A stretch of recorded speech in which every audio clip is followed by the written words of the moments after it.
처음으로 읽을 책은 순환에 찾던 내 운명의 역사를 올립니다 라는 제목의 저희 수기입니다. 이 수기는 탈북자 동지를 통하여 처음으로 선을 보였으며 그 후 많은 분들의 공유와 공감으로 이미 인터넷상에서 북한 인권 유린의 참상을 알리는 익숙한 실화입니다.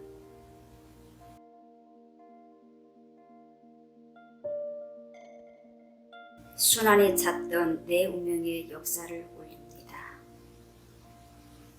배급소가 문을 닫을 때 언젠가는 다시 열릴 것이라고 믿었고, 농장에서 기행 미달이라고 분배 먹자일 때도 다음에는 풍년이 들겠지 기다렸다. 하지만 굳게 닫힌 배급소 문이 가끔가다 열리면 그 앞은 아수라장 말 그대로 아비규환이 마당이었고, 농장의 탈옥장마저 분배 타는 날이면 서로 밀을 치고 닥치는 소리가 여기저기서 들려왔다. 배급소 문이 닫히던 1990년대 초에 우리 아버지는 장천공으로 사경을 헤매게 되었다. 병명은 위천공이라고 해서 위부터 갈랐지만 결국은 위는 멀쩡하고 소상에서 터진 자국을 발견하고 수술을 했으나 이미 갈라진 배는 실로 꿰매는 수밖에 없었다. 그렇게 우리 아버지는 군병도 아닌 것으로 수술대의 실험용이 되고 말았다. 한국도 그렇겠지만 북한에서도 환자가 나오면 그 가족은 내리길을 걸어야 했다. 더욱이 부실한 병원 설비와 치료로 우리 집 경제는 살아날 것이 하나도 없었다. 결혼 혼수품으로 준비했던 모든 것들이 싸구려로 시장통에 내다 팔렸고, 가정은 결국은 처벌막대기 휘둘려도 거칠 것이 하나도 없이 되었다. 3차에 걸치는 대수술에 아버지도 지쳤고 나도 지쳤다. 7개월 동안 뒤로 변을 못 보게 배꼽으로 볼일을 보아야만 했던 아버지. 그나마 하루 한 끼 차려지는 밥도 밥이라고 먹다가 시도 때도 없이 나오는 아버지의 변으로 밥 한 끼 제대로 먹을 수 없었다.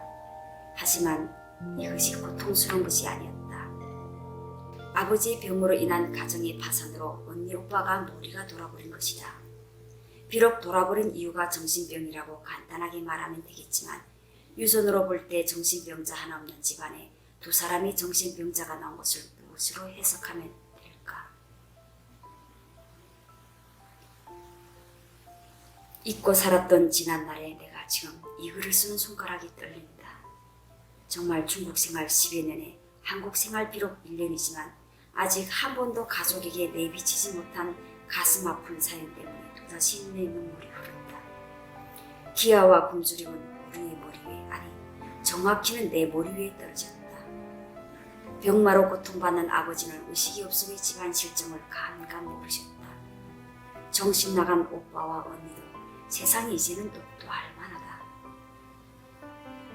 농장에 나가서 이렇게 저렇게 구실을 만들어서 아버지 영양을 위하여 찹쌀이며 낙태한 염소 새끼며 갖다가 보아드리고, 심지어는 농촌 지원하는 학생들 식당과 병원을 다니며 국 끓이고 남은 속뼈다귀를 얻어다가 망치로 때려서 골수를 부숴 그 물을 우려내서 거기에 밥지어 아버지께 대접했다.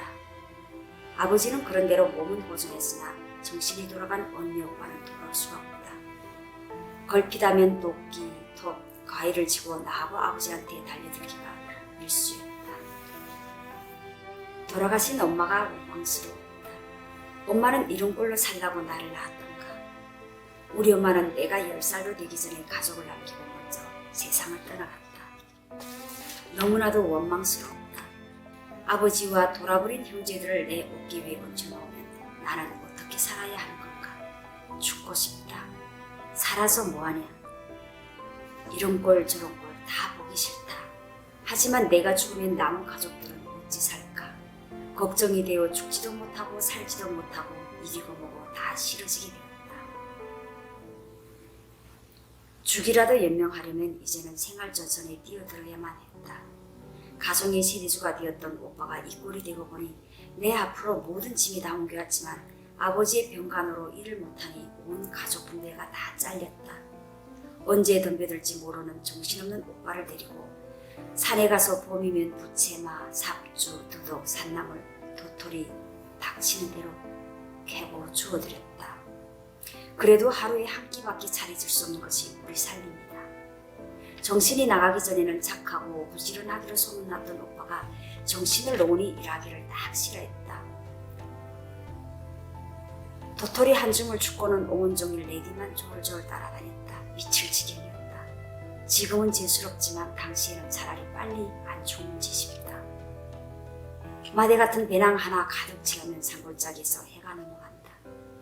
허겁지겁 산을 내려다가 나무가치를 보면 또 죽어와야 한다. 내가 소녀가장이 된 것이 실감이 났다.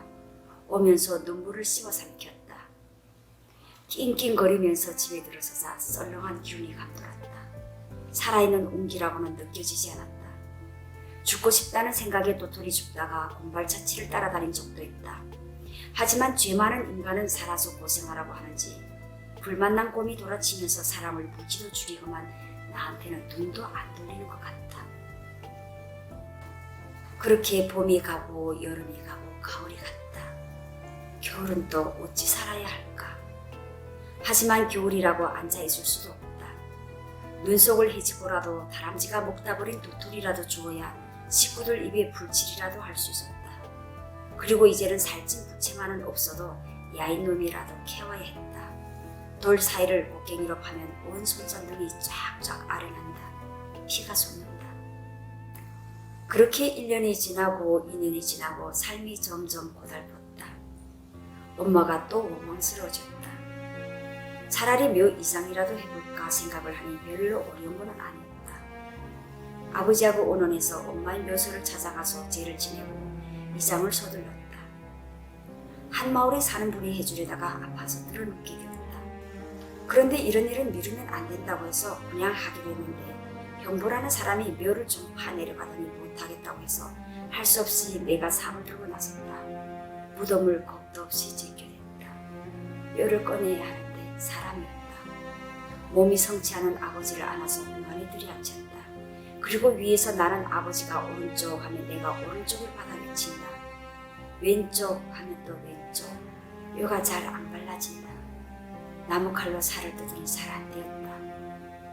장갑을 벗어 내치고 칼을 집어던졌다. 손이 시원히 말을 잘 듣는다. 이렇게라도 하면 꼬인 집안이 혹여 풀릴지, 돌아간 엄마 귀신이 노염이 풀릴지 간절한 소망 안고 끝내 이장을 마쳤다. 집으로 돌아오니 긴 한숨과 죽인 냄새가 코를 찔렸다. 술밖에 나를 달래줄 것이 없었다. 그렇게 보름이 지나고 계절은 흘러서 다음 해가 되었다. 정신없는 오빠를 정신병원에 보냈으나 탈출해서 생강냉이 씹어 먹으면서 집이라고 찾아왔다.